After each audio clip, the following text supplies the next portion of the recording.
السلام عليكم ورحمة الله وبركاته. ازيكم حبايبي، عاملين ايه؟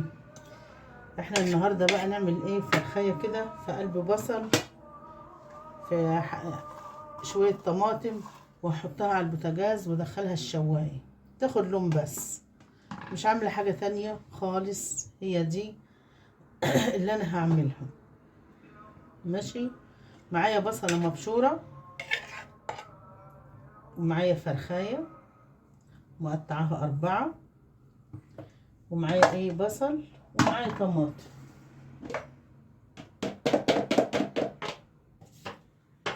بس، ومعايا البهارات والملح، وهي دي كل الايه، كل المقادير. خلاص ماشي. تعالوا بقى انا هدعك البصلايه بملح، واحط عليها شويه بهارات فراخ،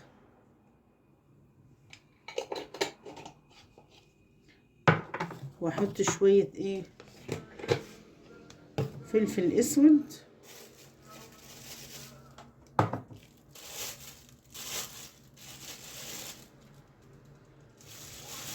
وهدعك الكلام ده كله في بعضه.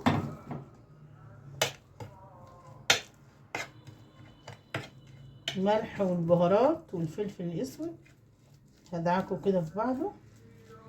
ماشي كده بقى. انا هجيب الايه، هجيب البصل،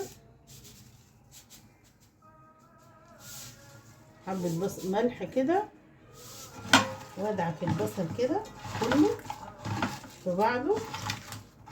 برضه هحط له بهارات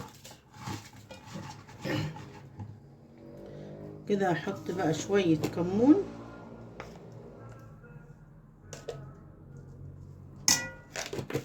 بص اسهل طريقة والله، سهلة جدا. محتارة بقى، الواحد محتار يعمل اكل ايه، رحت عاملة كده. وشوية فلفل اسود،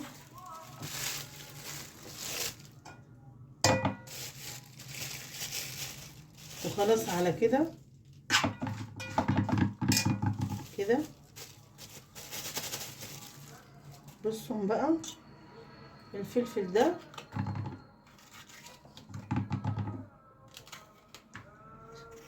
بس شوية،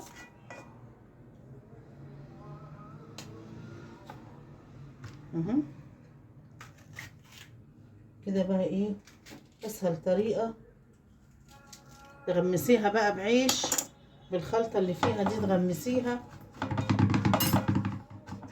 تحطي تاكليها كده، تاكليها كده. انا بقى هجيب الفرخة،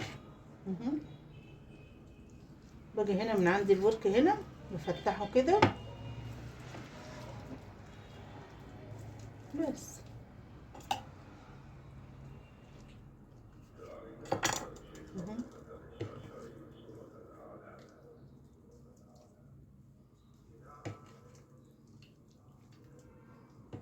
اعملها كلها واحطها هنا، واجيب برضو الورك التاني. اخلص بقى وايه، وهرجع لكم عشان ما اطولش عليكم. بصوا بقى انا خلصتها اهي، حطيتها ماشي. واحط عليها بقى شقشاق ميه كده. شوفوا المج صغيره، هي هتنزل ميتها وهتنزل كل حاجه فيها. خلاص ماشي. هاجي بقى انا كده على الطماطم اهي. الطماطم دي تحمر بس وشها، انا مش هحط لها طماطم ولا حاجه، انا عايزاها بس بالبصل كده اهي. وهاخدها غلوه واحده على البوتاجاز. ماشي.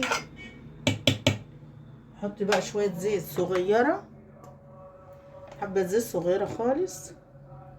طبعا احنا مش عايزين نكتر الإدام ليها، بس كده كده خلاص. هاخدها بقى ولا عليها البوتاجاز وارجع لكم تاني عليها اهو. وخلاص على كده لما تستوي بقى ايه هوريها لكم. بصوا هي غلت شويه اهي، حلوين يعني دخلت في السوا. هاخدها بقى وادخلها الفرن، هتستوي، هتكمل سواها، وهولع عليها الشوايه. هي بصراحة هتقعد في الفرن ايه ساعة الا ربع، لان هي فرخة صغيرة مش كبيرة اوي، مش هتاخد وقت يعني. خلاص ماشي. بعد ما خلصتها بقى هحطها في الفرن واطلعها هوريها لكم ان شاء الله. بصوا انا طلعتها اهي جميلة، شايفين اهي ومستوية خالص، شايفين وجميلة مفيهاش مية ولا حاجة، البصل وحاجة بسيطة اهو. هطلع بقى كده اوريها لكم. فرغت طبق رز من اللي انا عملته. انا عملت المرة دي بقى رز بايه، رز مش بشعرية، عملت رز عادي كده اهو. رز محمر حباية وحباية. بغسل الرز وباخد منه حبة بحمرهم واروح حاطه عليه الايه الرز الابيض. بعد كده بقلبه واشوحه لوحده مع بعضه يعني، وبزوده الملح. وان كان عندك شوربه بتسقيه شوربه، مفيش بتسخني الميه وبتروحي ساقياه، بيبقى جميل جدا والله. هو ده الرز اللي كنا بنعمله زمان.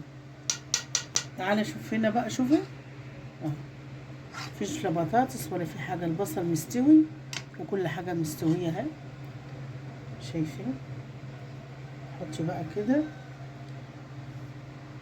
شايفين اللحم والله سهله جدا بس سخنه.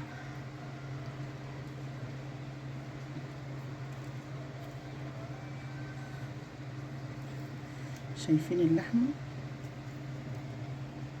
خدت نص ساعه والله دلوقتي استوت يعني، شايف جميله والله منتهى الجمال.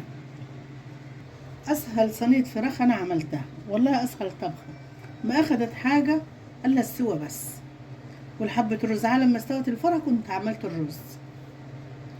وجميله والله هي، وبالهنا والشفا جربوها. ان شاء الله بقى اشتراكات يا جماعه كده، عايزين نعلى بيكم، ونتقابل ان شاء الله في فيديو جديد، والسلام عليكم ورحمه الله وبركاته.